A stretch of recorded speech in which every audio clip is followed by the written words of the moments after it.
Hi, and welcome to the 10-Minute Food Truck Training Podcast. My name is Bill Moore. I am a food truck business coach, author of Food Truck 101, Beginner to Winner, and the forthcoming book, Food Truck 201, Excellence. This podcast is all about helping you start and grow your food truck business. All this week, I'm talking to Justin Mullis. He's the owner of Gourd handcrafted tacos. A sense of urgency is something all food service people should know. And today, Justin and I talk about his own sense of urgency. Does it ever feel like you're a marketing professional just speaking into the void? Well, with LinkedIn ads, you can know you're reaching the right decision makers. You can even target buyers by job title, industry, company, seniority, skills. Wait, did I say job title yet? Get started today and see how you can avoid the void and reach the right buyers with LinkedIn ads. We'll even give you a $100 credit on your next campaign. Get started at linkedin.com/results. Terms and conditions apply. You said your job before Taco Bell was retail. What kind of retail? I worked at Kmart. Okay. And I was a cashier there, and then I pushed carts. And then after that, it was just the weirdest job. I worked at Dunham's, and on my application, they asked what kind of Dunham's is a sporting goods store. Okay. I realized they might not be everywhere, but they asked me on the application, what kind of sporting interests are you into? And I said, football, basketball, I hunt. And they're like, oh, hunting. All right, we're going to hire you to sell guns. And I'm like 18, right? So I don't know anything about guns. And the first 6 months that I'm working there, I'm sitting behind the gun counter. I can't even sell anything because I don't know what anything is. I'm just like, oh, you want to see that gun? Here you go. And they were like, okay, well, he's not very good at this, so we're just going to make him a cashier. Mm-hmm. And then I worked the cash register. I hated it. It's just too slow and monotonous. Mm-hmm. And I threw a fit and told them, get me off of here. Let me go do something else. And there was just one day where they brought me back to help unload the truck, right? And that was kind of when I was starting Taco Bell. I was kind of doing both, and I started to learn about how sense of urgency. And that's a huge theme in the food industry.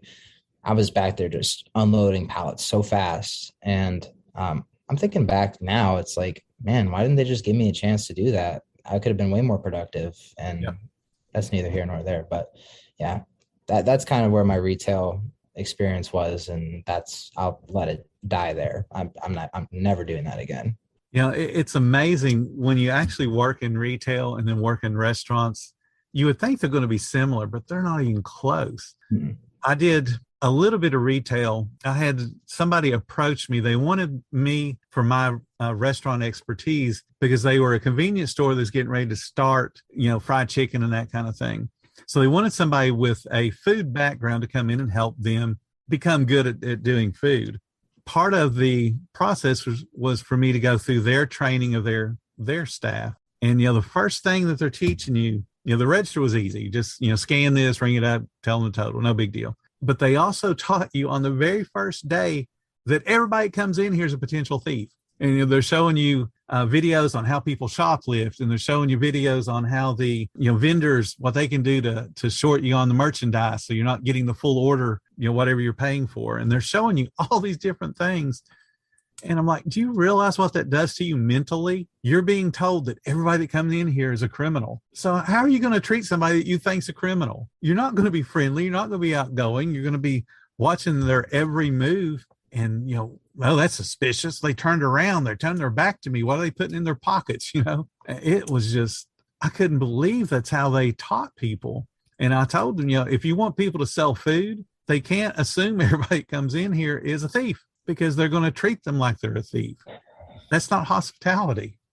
That's exactly what I was going to say, is that's the big difference between us and almost every other industry is we are hospitality. And so if I was on the truck and I'm looking at people like they're thieves, then that's not, how can you even offer any hospitality? You wouldn't offer hospitality to a thief. Exactly.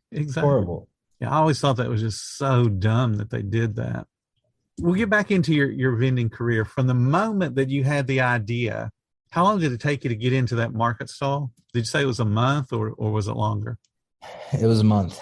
Yeah, it was fast and I was not ready, but at the same time I was ready to do it, if that makes sense. It does. What would be one thing you would say that you really look back and go, I really wasn't prepared or hadn't thought of that? What would that tip be? Okay. So our very first event that we did, our first pop-up event was an absolute travesty. Um, the director of the co-op that we work at, he's like, hey, listen, we're doing this block party. There's probably going to be over 100 people there. We're gonna have live music, and we'd like to see if you felt comfortable serving your tacos there. So I, of course, because I'm an opportunist, like I'm not gonna say no before I say yes, and I'm not gonna say maybe because I'm an opportunist. So I said yes, and uh, it was located right there at the co-op. And luckily, we were within a short walk to the kitchen, but it was long enough that if I needed something from the kitchen, I would have to be away from the pop up canopy that we were at for at least a couple minutes to go and cook and come back. And, anyways, the turnout was absolutely insane. There were so many people. We were not prepared at all. And it was just little things, right? Like little things that added up. Okay. So, for example, we had our canopy. It was like a 12 by 12 canopy with a flat top, a steam table, a hotel pan with ice under it, and a couple third pans just to keep things cold. And I'm like, all right, I'm feeling good about this. Like, we have a register area set up, but we didn't have anywhere to put our tickets. So when orders came in, the tickets were sitting underneath the very small amount of area there was under the flat top. We couldn't hang them because there's nothing to hang them on. They were getting dirty, they were getting nasty, and they just started piling up. And it was some of the worst customer service I've ever done in my life. And I know that we lost a lot of customers because of it. And I think that a lot of those people still haven't had our food in a while. We were just completely understaffed. We had 3 people, including myself. One of the employees that we had at the time, this is his first job, and he's never been exposed to anything like that. The other guy, luckily, he's a good friend of mine. He had some kitchen experience, so like he doesn't fold under pressure. So at least I like had him, and some of the staff from the co-op helped out a little bit. But I mean, listen, when I tell you that there's a guy waiting 45 minutes for one taco, I absolutely mean it. It was pretty rough. So, but every event after that has been a lot more smooth, and I spent a lot more time preparing. So let me ask you this: since you have a background, at least at Taco Bell and perhaps other food places, do you think that made you more aware of the issues on your first event, or less aware? Oh, it honestly, it made it so much worse because I was in charge of service in Right. 2 different establishments.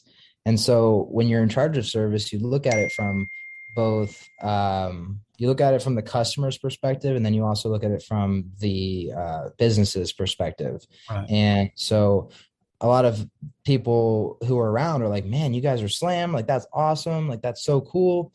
But I'm looking at it like we look like a train wreck right now. Our appearance is horrible. And there's 150 people standing right here just looking at us. This is terrible. And people are waiting so long for one taco, and a taco takes us 30 seconds to make, probably less than that. I haven't timed it in a while, but anyways, yeah. And then when you have that experience and you've ran other kitchens before that already have like a template in place and they have the standards and the expectations, Yeah.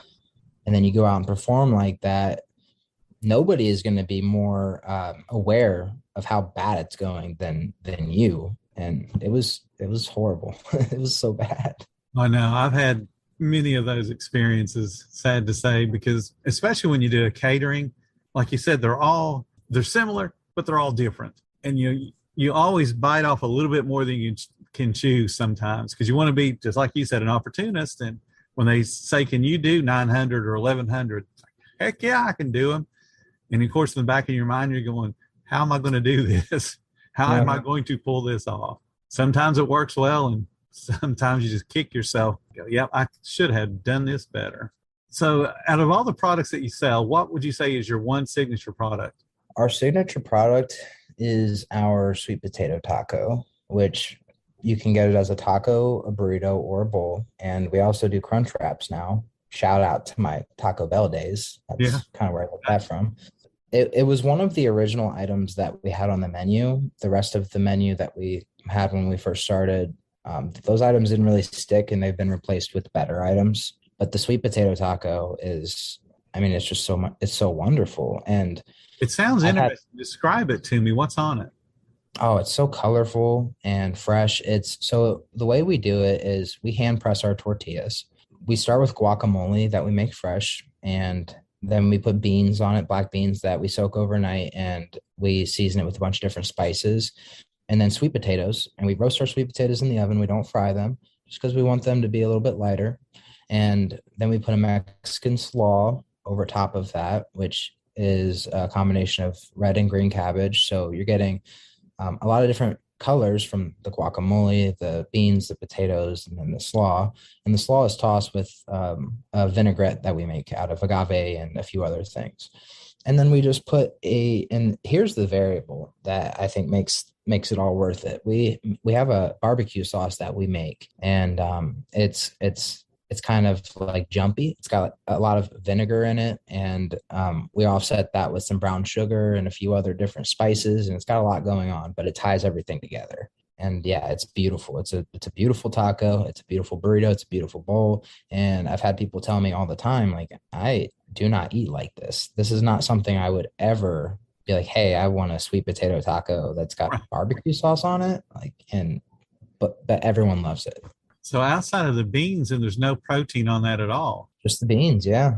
That's impressive. So it technically will qualify as a veggie option then, I guess? It's a vegan option. Vegan actually. Option. Yeah. So veggie, vegan. Yes, absolutely. That's pretty impressive. Just on a given day, would you say that would be your number one seller then? Mm-hmm. Cool. Yep. And it has been for a long time. Really? That's good. And I'm like you. I would have never thought of that being a big seller. It just shows you how much times have changed. Yeah. Wrapping up the week-long interview with Justin, we're going to be talking about fun ways to interact with your guests, and then Gourd's handcrafted tacos future. Thank you guys so much for listening to the 10-Minute Food Truck Training Podcast. If you find all the information helpful to your food truck business, please become a monthly supporter of the podcast. Just hit the support button or follow the link in the description. Every little bit does help keep us going. Join our Facebook group. We have a whole bunch of awesome members at all different levels, from just starting brand new beginners to decades-old veterans. They all have your back when it comes to answering your food truck questions. And again, thank you for listening. Come back tomorrow, because you know I got plenty more to say when it comes to helping you and helping your food truck business grow.